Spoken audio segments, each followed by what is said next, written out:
I really find making sure everything flows in a logical order for the time given when I'm teaching or giving presentations has been really handy for organizing and presenting information to people. That way, everything is more efficiently done and looks quite professional, as well as being more memorable. I'm not sure there's a specific time and place when this happened. It's more something I've developed over time and using different experiences I've had over the years. And I suppose reflecting on them as well has been quite important. So generally speaking, I have specific things I make sure I'm good, like soft starts to presentations so people who are late have a chance to catch up, and then reflections at the end to check for any misconceptions, and just the main things that people took away from a lesson or a presentation.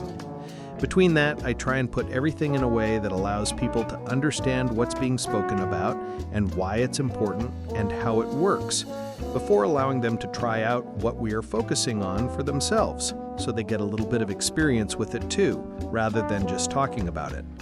I wouldn't say it's particularly difficult to do, and I think that's why it makes me feel better about doing things like that in this way, because it's so clear to me I know what to do, and it should be clear to others too. And so if it's clear in my head, I'm not messing around trying to explain things that I already know about very well.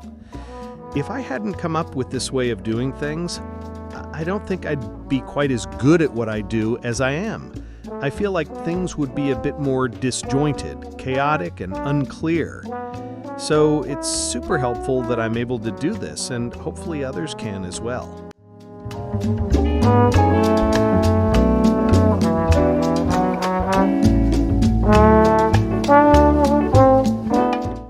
How can a person become more confident? I mean, having a thorough knowledge of yourself and what you have to do is probably ideal, but sometimes that's not always possible, and you have to kind of fake it till you make it, as they say. I know that sounds a bit trite, but we can't always do everything with the appropriate amount of preparation, and we have to learn as we go.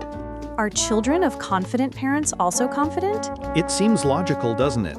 I suppose they might even become overconfident or be outshone by their parents if they have particularly overbearing personalities. That's never fun to see. Why do many people lack confidence these days? Well, I can see how the world works might leave people feeling a bit out of their depth because it's increasingly complicated, or at least our awareness of how complicated it is seems to have developed a lot.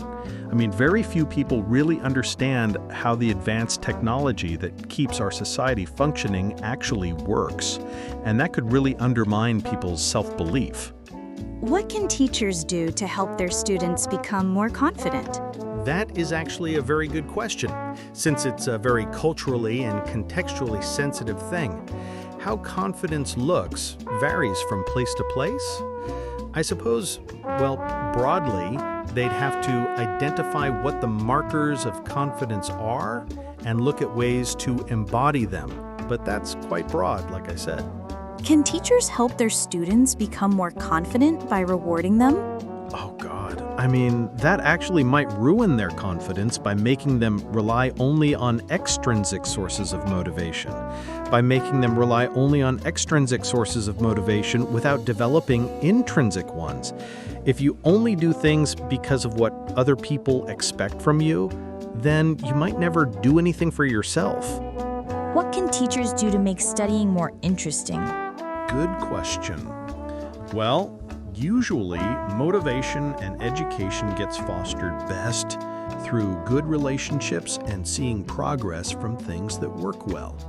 It's like that for most things in life. You want to work with people that things work well with, or you want to work well with people you like doing things that work well. And if it's not working well and you don't like them, then it's not likely to work out in the end, is it?